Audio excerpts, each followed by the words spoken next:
the starship Enterprise. Her ongoing mission? To explore strange new worlds, to seek out new life forms and new civilizations, to boldly go where no one has gone before.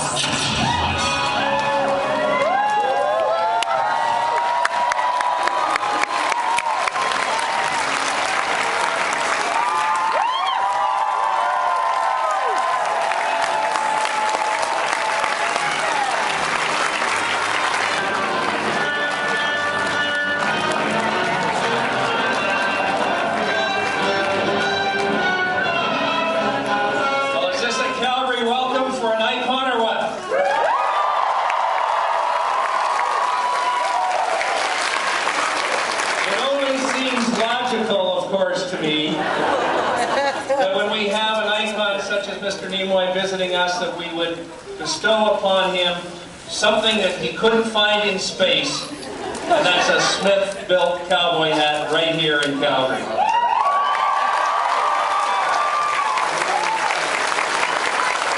You can put it on, Leonard, I promise it doesn't hurt.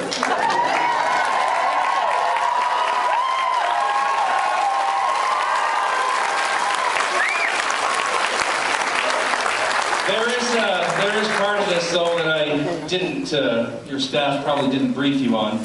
There is a Canadian tradition, a Calgary tradition that goes back well over 50 years, that we welcome visitors from near and afar, in this case from very afar, out in space, as a matter of fact. But this is the audience participation part, and I hope there are enough Calgarians in the room to help me with the final end. We need the force with us to officially welcome our friend, and that means...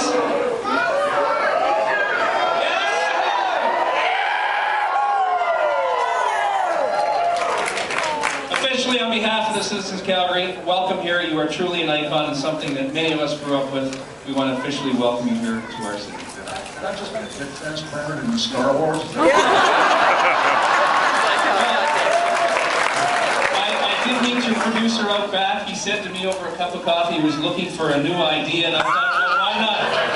We can have a Trekkie come down, put on a cowboy hat, and somehow get back into Star Wars. It could be an interesting take.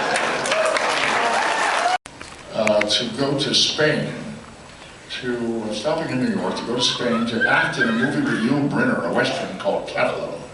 And your response tells me you didn't see this movie. Anyway, I was represented for theater by an agent in New York who I had never met. And I thought I should stop in and say hello to him. And I was growing this beard for this Western that I was going to do in Spain. And when I got to his office and we talked for a little bit, and he said, what are you doing this summer? This was in the spring of 71. I was on my way to Spain for a couple of months. He said, what do you want to do in the summer? And I said, well, I don't have any plans. And he said, well, would you be interested in doing Tevye in Fiddler on the Roof? And I said, yes, I would be interested. And immediately he made a phone call, and I went over and met some people, and we agreed that I would do this role during an 8-week tour on the East Coast of the United States. I had a great time doing it, among other things, because the story of Tevye and his family in Fiddler on the Roof was very much my own family story. My parents were Russian immigrants. They came to the United States at the turn of the century. And I understood the story of Tevye in Fiddler on the Roof because I heard these stories from my own parents. And when we did the show, very close to Boston, where I was raised, my parents came and saw me on stage for the first time since I was a teenager. And it was very exciting for them to come and see pretty much their story being told with me on the stage performing this role. So it was a very wonderful, emotional, and family experience for us. I thank you for bringing it up. Now, as far as me performing it now,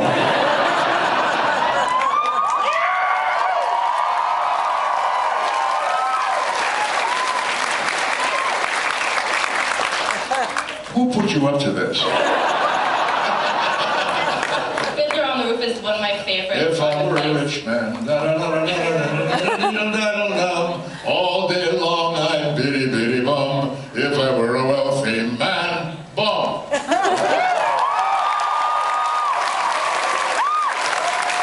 How does it go when you get to be my age? One is your memory, and the other one I can't remember. What's the best? What's the one? It would be Coronation Starscream. This is bad comedy.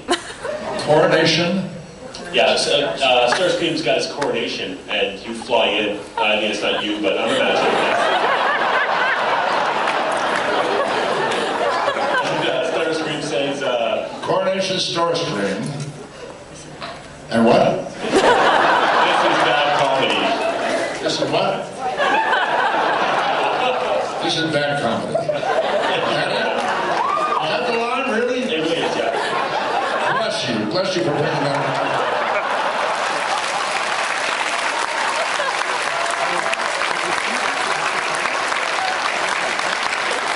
The stuff people come up with, I'm telling you. How long did you lie awake working that out? If I told you, no one here would talk to me. Thank you. Mr. Nimoy, I just had a serious question, though. Oh, a serious question? Yeah. That was just for fun.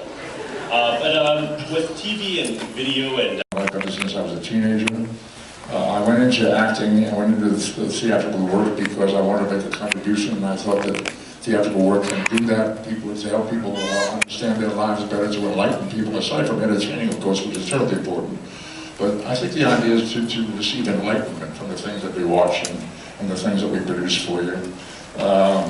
Beside my desk on the wall, there's a piece of writing that describes for me what the creative process is all about. It's an extraordinary piece, and I'll tell you what it says. It says, Edwin Booth, the actor, heard the solemn whisper of the God of all arts. I shall give you hunger and pain and sleepless nights. Also, beauty and satisfaction known to few, and glimpses of the heavenly life. None of these shall you have continually, and of their coming and going you shall not be foretold. And that, for me, sums up the life of the creative individual, the creative process.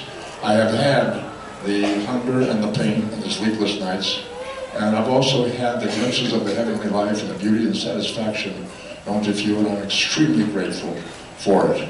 It's been a wonderful, wonderful, blessed ride that I've been on for the last 60 years of the work that I chose to do when I was 17 years old. So I'm grateful to all of you and to all of the people who have watched and enjoyed the work that I've done. It means a lot to me to know that you've been out there and received something positive from it. Thank you very much for being here today.